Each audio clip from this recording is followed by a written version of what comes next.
My name's Mark. I'm 40, and I live in a quiet suburb outside of Austin. The house I'm in? I built it myself 10 years ago. Every nail, every joint, every drop of sweat that soaked the foundation mine. I used to believe a home was a place you could build with love. Not just with blueprints and tools, but with effort, with showing up, with staying. That love could be earned even if it wasn't shared by blood. That belief died the day Trevor looked me in the eye and said, "You're just the guy who signs checks. You're not family." It wasn't a scream. It wasn't in the heat of an argument. It was flat, like he was reading a number off a bill, like he'd rehearsed it. I had just come home from work. Drywall dust on my clothes, spine locked tight from 12 hours on site. Melissa was working late again. I'd stopped by the grocery store on the way back, picked up the kind of almond milk Hannah liked, and the protein bars Trevor claimed he needed for the gym. I walked into the kitchen, set the bags down, and saw him there, standing with a box from Amazon, new shoes.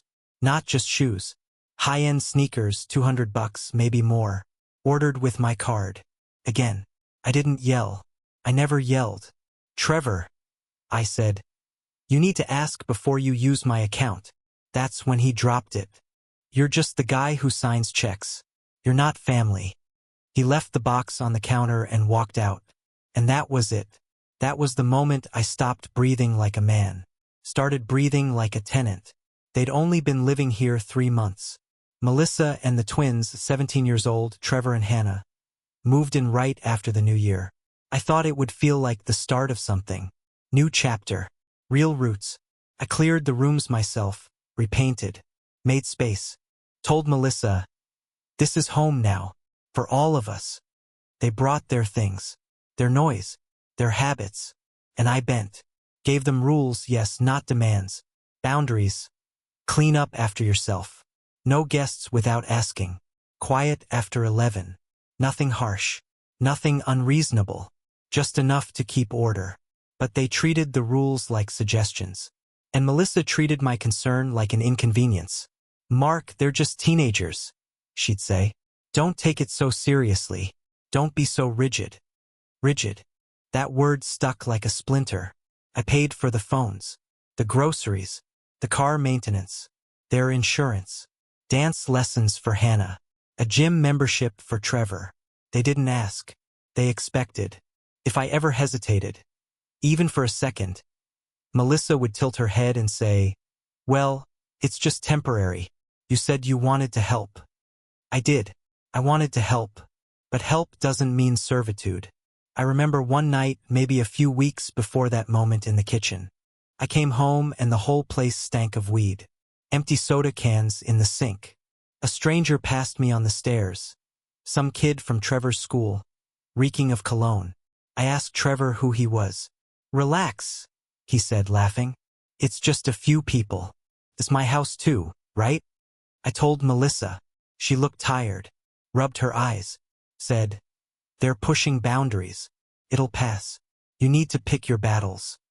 But what battle had I won? What line hadn't already been crossed? The thing is, I wasn't trying to be their father. I never demanded that. I just wanted to be respected. I wanted them to treat the house and me with a basic level of decency. Instead, they took and then took more. And that sentence Trevor dropped, that cold, transactional little verdict, it cut through years of compromise. Just the guy who signs checks. It echoed in my skull, in the walls, in the floorboards I had laid with my own hands. I heard it in the creak of every step, in the slam of every door. I sat outside that night, on the porch swing I built before Melissa ever walked into my life. The sun was bleeding out behind the trees, and the cicadas were screaming like they knew something was dying. I didn't drink, just sat, still, listening to the sound of my own irrelevance. The next morning, Trevor acted like nothing had happened. Hannah barely acknowledged me. Melissa kissed me on the cheek, asked if I could pick up some things from Costco after work. No one spoke about what he said. No one even hinted. So I started watching, closely, the way they laughed when I left the room, the way they planned weekends without including me, the way Melissa always repeated my words before the kids listened, if they listened. It was like I only existed in echoes. My voice wasn't real until it passed through hers. I became a shadow, and the bills kept coming. Hannah needed a new outfit for a dance recital.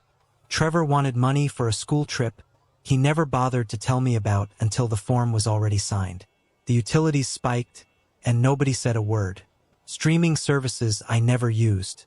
Subscriptions for apps I didn't download. My name was on every invoice. One night, I looked at my banking app and saw Trevor had ordered $78 worth of food at midnight. Wings, milkshakes, mozzarella sticks. I asked him about it. He said, "Chill. I was hungry. No apology. No offer to pay it back. Just entitlement." And Melissa? She was already in bed. She didn't even open her eyes when I told her. "Mark," she muttered. "Just let it go. It's not worth it. Not worth it." That phrase played over and over in my head, like a skipping record. I stopped eating dinner with them. What was the point? I cooked, they didn't show up. Or they brought plates to their rooms. The dining table became a display piece. One evening, I stood by the door and watched as Hannah grabbed her jacket and told Melissa she was going out. I asked, "Where to?" She said, "Why do you care?" Not rude, not loud, just casual. Like I didn't count. Melissa didn't say anything, didn't correct her, didn't even flinch. And in that moment, I knew I wasn't just being disrespected. I was being erased. You can only be invisible for so long before you vanish in your own mind too. So I stayed quiet. I started counting receipts, keeping track. And every night, I'd sit on the porch with a cup of coffee gone cold, asking myself the same question. What's the price of being nothing? Turns out it's exactly the sum of every check I kept signing. Every dinner I paid for, every tank of gas, every bill. But the real cost? That was me. And I was starting to run out. My name's Mark. I'm 40, and I live in a quiet suburb outside of Austin. The house I'm in? I built it myself 10 years ago. Every nail, every joint, every drop of sweat soaked into the walls mine. I laid the foundation with my own hands, sanding the floors on my knees until my palms bled. It was meant to be permanent. Not just a house, but a place to grow old in. The kind of place you fill with warmth, with people, with time. I used to believe that love could build a family. That if you showed up, gave enough, and stayed long enough, blood wouldn't matter. That presence could become kinship. That care could stand in for connection. That belief died the day Trevor looked me in the eye and said, "You're just the guy who signs checks. You're not family." He didn't say it with anger, not even with drama. He said it like it was math. Like he was giving me a truth I had been too dense to grasp. And maybe I had been. Maybe I wanted so badly for it all to work that I missed every warning. That night was like any other. I came home late. Drywall dust on my shirt, neck stiff from 12 hours bent over someone else's renovation.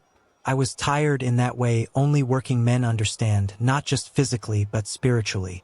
The kind of tired that makes your bones feel like they don't belong in your skin. I walked into the kitchen, dropped the grocery bags on the counter. Almond milk for Hannah, that organic cereal she liked, protein bars for Trevor, a rotisserie chicken, something quick for dinner. He was already in the kitchen, unboxing a pair of shoes, sneakers, loud, expensive, impractical things. I recognized the charge, $210, billed to my Amazon account without permission. I didn't raise my voice. I didn't accuse. I said, "Next time, ask before you use my card." And that's when he said it. "You're just the guy who signs checks. You're not family." Then he walked upstairs. He left the box on the counter like a warning, like a grave marker. I didn't follow him. I stood there, hands still dusty, eyes on the chicken growing cold in its plastic shell, and I felt it. Something splitting open in my chest. It wasn't rage. It wasn't grief. It was something colder than both.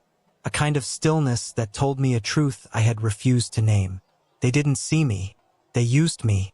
Melissa and the twins had moved in 3 months earlier. Hannah and Trevor, both 17, old enough to know better, young enough to pretend otherwise. I offered.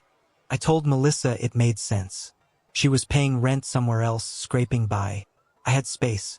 A family needs one roof, I said. I was ready. I repainted the rooms myself, bought new linens, cleared space in the closets. I even rearranged the living room so the kids would have room to spread out. I thought it would help. Thought the gesture would mean something. That effort would be its own kind of invitation. But from the start, it was all imbalance. They moved in, but they never settled. Left dishes in the sink, shoes in the hallway, music blaring through the walls at midnight. School skipped, guests invited without asking. My tools borrowed and never returned. My name wasn't on anything in their eyes. Not the food, not the rules, not the house itself. I tried to keep it simple. I wrote down basic expectations. Clean up after yourself. No guests without asking. Quiet after 11. Nothing unreasonable. They treated it like a joke. Hannah laughed when she saw the note on the fridge. Trevor crumpled it up and tossed it into the trash. Melissa just sighed. Mark, they're teenagers, she said. Don't make everything into a battle. I wasn't making it a battle. I was trying to keep order in the only space I had left. This wasn't some apartment I leased. It was my home. I had bled for this place. But every day, I watched it slip out from under me. Trevor had friends over while I was working late. I'd come home to find the kitchen trashed, the couch covered in pizza boxes, someone else's jacket slung over my chair. Hannah started locking her door even when she wasn't home. Melissa would be vague about where they were going, what time they'd be back. I was disappearing, and still I paid for everything. Phones, car insurance, groceries, gym memberships, Netflix, Spotify, Disney+. I bought Hannah a new dress for her school recital. Upgraded the Wi-Fi so Trevor could stream his games without lag. Covered gas, utilities, even their laundry detergent. I told myself it would get better. That respect takes time. That all blended families go through rough patches. But when he said it, when Trevor dropped that line, it snapped something I didn't even know was under tension. You're just the guy who signs checks. You're not family. I sat on the porch that night, listening to the cicadas hum. No bourbon, no music, just the fading light and the cold realization that I was nothing more than a financial engine to them. A credit line with a heartbeat. Melissa didn't even ask how my day was. Didn't notice the look on my face. She came home, walked past me, kissed my cheek, and said, "Did you remember to pick up paper towels?" That was all I was good for, stocking what they ran out of. Trevor's sneakers stayed on the counter for 2 days, still in the box, like a trophy. I didn't touch them, didn't bring it up again. What was the point? I started noticing things I had ignored before. The way Hannah never said thank you. The way Melissa never intervened when they talked over me. How Trevor rolled his eyes every time I asked him to clean up. I realized I had been editing myself for months, softening my tone, lowering my expectations, swallowing every slight like it was part of the cost of admission. But I was paying for a ticket to a show I wasn't even invited to. One night, I asked Melissa if she could back me up more when I enforced the rules. Her face stayed neutral, her voice quiet. "Mark," she said, "you make too many rules for someone who's not even family." That one stung worse. Not because it was loud, because it was calm, because it was said like it was reasonable. I went into the garage that night, stood there among the tools, the shelves I built, the bikes I tuned up, the spare fridge full of drinks for kids who never thanked me. And I realized I didn't belong. Not in my own house, not in my own life. They didn't reject me because I hadn't done enough. They rejected me because they never wanted me there in the first place. And Melissa, she let them talk to me like I was nothing. Let them walk through the halls I wired with my own hands and sneer like I was trespassing. I started sleeping less, eating less, sitting in my truck after work just to avoid the tension. I couldn't relax in my own living room, couldn't turn on the TV without someone sighing, switching the channel, or asking if I was done yet. I was becoming a ghost in a home I had made real. One morning I stood at the kitchen counter and looked through the bank app. Grocery bills, gas cards, streaming subscriptions, cell phone plans, Trevor's gym membership. Hannah's school account. Every line item a thread. Every thread choking me. And I asked myself, how many checks do you have to sign before someone sees you? And then I answered myself, too many. Far too many. Because if they couldn't see me by now, they never would. It didn't stop with the shoes. That line Trevor dropped, "You're just the guy who signs checks," wasn't a moment. It was a doctrine, a quiet policy they all lived by, even if they never said it again out loud. It bled into everything like rot behind drywall. And once you know it's there, you see it in every corner. The entitlement got louder. He started using my credit cards without even asking. Just opened the drawer where I kept my wallet and treated it like a shared resource. DoorDash orders, Uber rides, random gaming subscriptions I didn't recognize. I'd see the charges come through while I was at work. $20 here, 40 there. Not huge sums. Not enough to trigger fraud alerts. Just constant, persistent, like a slow leak in a pipe that never quite floods, but never stops soaking the floor either. I confronted him once. Showed him the charges on my phone and said, "This isn't yours." He shrugged. "We're a family, right? Doesn't that mean we share?" And Melissa, when I told her, just said, "He probably thought you wouldn't mind." I told her I did mind. She said, "Okay, I'll talk to him." But nothing changed. That's when I started locking the drawer.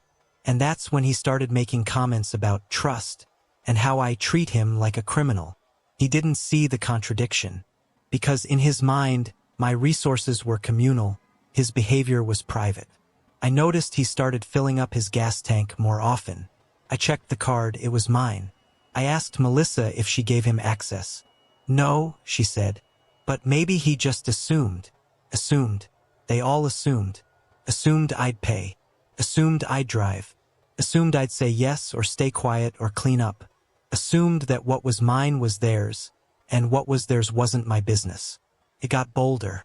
One night at dinner, one of the few we all managed to sit through, he said, casual as a breeze, "Once you and Mom get married, this house is half mine too, right? Community property and all that?" He laughed. Hannah laughed. Melissa just looked down at her plate like her food was suddenly fascinating. I stared at him, at the smirk on his face, the calculation in his eyes. He knew exactly what he was saying.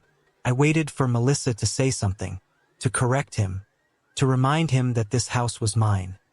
Built by me, owned by me, paid for entirely before she ever moved in. But she stayed silent. Trevor looked at me like a man who knew there were no consequences. I cleared my plate, got up, left the room without a word, sat in the garage in the dark, hands resting on the steering wheel of a car I bought, paid off and maintained. The same car Melissa now drove more than I did. Everything I owned had been slowly repurposed for their benefit. And the moment I asked for boundaries, I became the problem. Later that night, Melissa came to me, said we needed to talk, said she could feel the tension and wanted to clear the air. I told her I was tired of being treated like a wallet with arms, that I was tired of feeling like I lived in a house that didn't belong to me anymore. She said, and I remember every word, because it cut cleaner than anything Trevor ever said. She said, "You make too many rules for someone who's not even family." Not even family. I looked at her, at the woman I had brought into my home, whose bills I had paid, whose children I had fed, driven, supported. I looked at her like I had never seen her before, because in that moment, she told me the truth. That the way they treated me, like I was temporary, like I was external, wasn't just coming from the kids. Came from her. That sentence. That calm, offhand, clinical little sentence. "You make too many rules for someone who's not even family." Killed something. Something small, maybe, but central. I didn't raise my voice. Didn't argue. I just nodded. Because now I understood the rules. I understood what game we'd been playing. I wasn't family. I was financing. And if that's all I was, then maybe it was time to act like it. The next day, I walked through the house and saw it differently. Saw the phones they used that I paid for. The Wi-Fi they streamed from that I covered. The gas in the car. The snacks in the fridge. The gym key fob on Trevor's backpack. Hannah's new textbooks on the counter. All of it linked back to my accounts. My labor, none of it acknowledged. So I made a decision. A quiet one, private one I didn't announce. But it started that afternoon. I called the dealership and made arrangements to end Trevor's car lease. I explained the situation, that the primary driver was no longer authorized. They gave me options. I picked the one that cost me the least long-term. Then I logged into the phone account, removed 3 lines, left one, mine. I opened the streaming accounts, canceled everything. Netflix, gone. Hulu, gone. Spotify, gone. I logged into the shared grocery delivery service and disabled auto refill. Logged into the gas card portal and froze it. All of it, gone. One by one, the threads that connected me to their comfort, I severed them. It wasn't revenge. It wasn't petty. It was math. You don't get access to a life you refuse to respect. 2 days later, Trevor banged into the kitchen and held up his phone. What the hell? Why's my line dead? I said, because it was never your line. It was mine, and it's been canceled. He stared at me, like I had broken some law of nature. He turned to Melissa. Mom! She looked at me. I didn't blink. She sighed, said, talk to Mark. It's his account. He did, loudly, said I was ruining his life, said I was being petty, said I was trying to punish him for speaking the truth.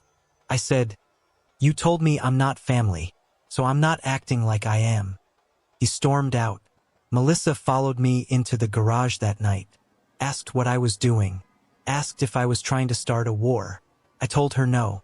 I told her I was ending a long, quiet one I had already lost. She said I was overreacting. I said, you made it clear I have no authority, so I'm removing the responsibility too. She said, they're just kids. I said, then they can ask their father for help. That was the first time I saw it, real fear in her eyes, because she knew what that meant. She knew their father wasn't coming, knew he wouldn't pay, wouldn't help, wouldn't answer their calls unless he needed something. But that wasn't my problem anymore. Later that week, Trevor missed curfew again. I waited up. When he came in, cocky, loud, drunk on the idea that nothing could touch him, I asked for his keys. He laughed. I didn't. I drove the car the next morning to a storage unit I had already rented. Parked it, locked it, left the keys with the manager. Melissa exploded, said I was being vindictive, said I was embarrassing him, said I was ruining whatever shred of trust we had left. I told her trust doesn't exist in a house where you're not seen as human. She packed a few bags, said she needed space, took the kids to her sister's. That night the house was quiet. Truly quiet. I walked through each room, touched the furniture, opened the windows, let the air move again. And then, just before midnight, I opened my laptop and called my lawyer. We were never married. There was no property dispute. All it would take was a formal notice. An eviction. Clean. Legal. Final. Because if I was never family, then they were just tenants. And tenants who don't pay don't stay. The morning after they left, I sat at the dining table with a mug of coffee and a silence so pure it almost rang in my ears. No footsteps overhead. No bass line thumping through the drywall. No hiss of the shower running too long, draining the water heater. Just sunlight creeping across the floor and the sound of my own breath. I should have felt peace. But peace doesn't come that easily. Not when the wounds are still raw. Not when the scars are still forming. Melissa didn't call that day. Neither did Trevor. Neither did Hannah. The absence wasn't relief. It was a vacuum. The kind that lets your mind fill in the silence with every word that was never said, every apology that never came. By the third day, I noticed how quickly a house remembers who it belongs to. The air changed. The shadows fell differently. The quiet no longer felt cold, it felt earned. Then Melissa tried to transfer the utilities. I got the email. An automated message from the electric company saying there'd been a request to change the name on the account. I stared at it for a long time, smiled once, bitter and small. She thought she could just take over. I called my lawyer.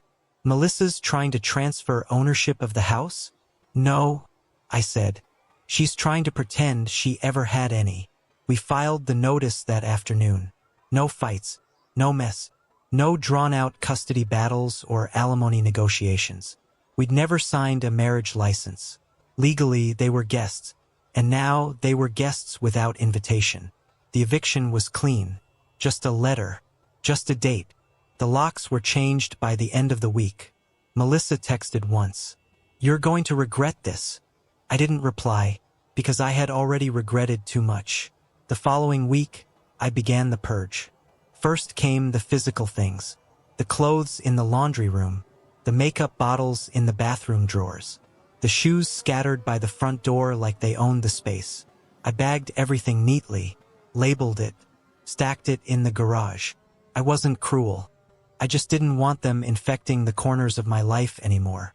Then came the digital purge. Streaming accounts, shared playlists, family calendars, photo albums saved to the cloud. Delete, delete, delete. Their presence had seeped into every part of my life. And now I pulled it out by the root. After that came the money. Trevor's car lease had already been canceled. So I moved on. Gym membership, terminated. Family phone plan, reduced to one line. Grocery apps, closed. Subscription boxes, gone. Insurance riders, removed.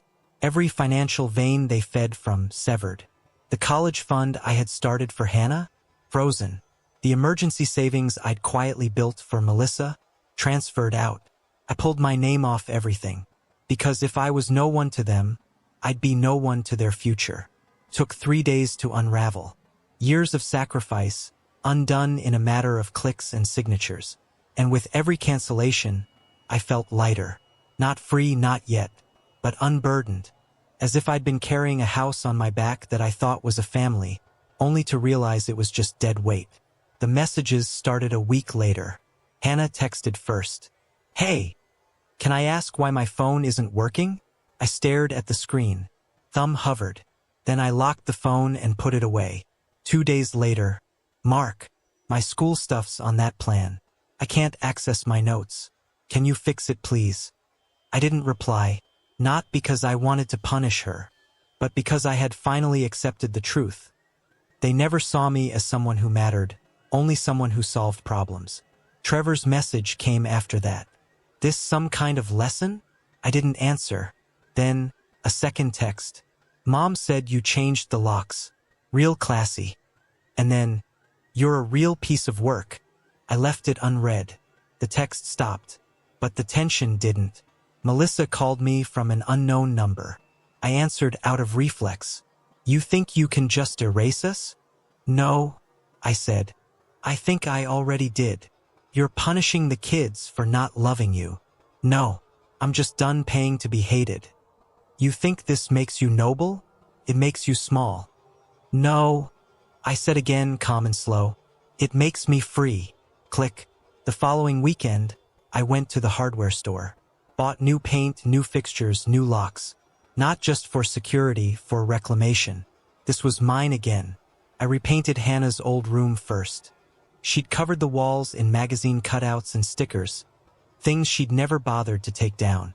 I peeled them all off, sanded the surface, repainted it in a soft, clean gray. Took 6 hours. I didn't play music, just worked. Let the sound of the brush carry me. Trevor's room was next. I opened the windows, stripped the bed, bagged the clothes he left behind. Jerseys, gaming headsets, his high school Letterman jacket. I didn't throw anything away, just packed it, taped it, and wrote his name in black marker. I put both boxes in the garage, and I didn't think about them again. One night I found a photo frame under the couch, a picture of Melissa and the twins. A day at the lake, I think. I remember taking it. I had grilled lunch while they swam. No one had invited me in. No one had even asked if I wanted a photo with them. I looked at it for a while. Then I turned the frame around and slid it into a drawer. I didn't break it. That would have been too easy. I just didn't want it visible anymore. Took a month before things went still. No messages, no calls, just silence. I filled it with small routines. Coffee on the porch, mowing the lawn without headphones, fixing things that had gone neglected. A leaky faucet, the broken hinge on the pantry door, the back step that had always creaked just a little too loud. Peace, I realized, isn't the absence of people. It's the absence of needing to explain yourself. And then, 2 months after everything collapsed, Hannah texted me again. We didn't realize how good we had it. I'm sorry for how we treated you. Simple, clean, no excuses. I read it twice, sat with it, let it breathe. Then I wrote back, I appreciate the apology. I hope you're doing well. That was all. Trevor's text came 2 days later. Guess you got what you wanted. We're out. You win. I didn't reply, not because I didn't care, because I no longer needed to be understood by someone who had spent so long refusing to see me. Melissa never reached out again, and in a way that was its own answer. I still walk past the garage sometimes, still see the boxes stacked neatly, still know they're there. Maybe one day someone will come pick them up. Maybe not. Either way, it doesn't matter anymore, because I stopped signing the checks. And the moment I did, everything that depended on me revealed itself for what it was. A scaffold built on borrowed effort, ready to crumble the second I walked away. So I ask you, whoever's listening to this, was I cruel for cutting them off? Or was I just finally honest about what I was never allowed to be? A man, a father, person worthy of respect. Would you have kept signing? Or would you have stopped too? 6 months. That's how long it's been since I took my name off everything that tethered me to that family. 6 months since I locked the door behind them and sat down in the quiet to hear what my life sounded like without their weight in it. And I'll be honest, at first it didn't sound like peace. It sounded like doubt. Because when you cut off people who once called your house, you don't get applause. You don't get closure. You get silence, and you have to decide whether that silence is punishment or freedom. I chose freedom. It wasn't immediate. The silence had echoes at first. I'd wake up and think I heard someone coming down the stairs. I'd check my phone and expect to see Melissa's name. I'd open the fridge and still pause before grabbing the almond milk, the one I used to buy for Hannah. But gradually, the house settled. It began to breathe differently. So did I. I repainted every room. Not all at once, methodically. 1 wall a day. I chose calm colors. Earth tones. Tones that didn't ask for attention. That didn't scream, look at me. That just existed, quiet and strong. I pulled up the old rugs, rolled them tight, and donated them. Bought plants. Real ones, not fake. I wanted things that required care. Things that would die if I neglected them. I needed the accountability. I gutted the basement, turned it into a workspace, hung my tools with intention, lined the drawers with fresh liner paper. The smell of sawdust returned, and with it, something I hadn't felt in a long time. Ownership. Purpose. Then I tackled the upstairs. The bedrooms they once occupied. I didn't erase them. I repurposed them. Trevor's old room became a guest room, not out of generosity, but because I liked the idea that if someone did stay, it would be on my terms. Hannah's space became a reading room. I kept one of her old shelves and filled it with books I hadn't touched in years. Dusty paperbacks from college. Manuals. Journals. I read again, not to pass time, to reclaim it. The bills got smaller. The fridge stayed stocked longer. The trash took more days to fill. There was no more arguing over internet speeds, over curfews, over borrowed tools and missing chargers. No more coming home to strangers in my living room. No more reminders that I was a man outnumbered in his own home. But the truth is, solitude brings its own kind of noise. At first, I thought I'd feel vindicated. But that's not how it works. You don't get to feel clean after cutting ties, even if those ties were strangling you. You feel hollow, and in that hollow space, guilt tries to grow. It whispers, you should have been more patient. It says, maybe they were trying in their own way. It says, you could have just held on a little longer. But guilt is nostalgia's twin. It dresses the past in better clothes than it ever wore. So when Hannah messaged me, the girl who once rolled her eyes every time I spoke, it hit harder than I expected. She said, we didn't realize how good we had it. I'm sorry for how we treated you. No fluff, no paragraphs, just that. I read it twice, sat down with it, let it sink.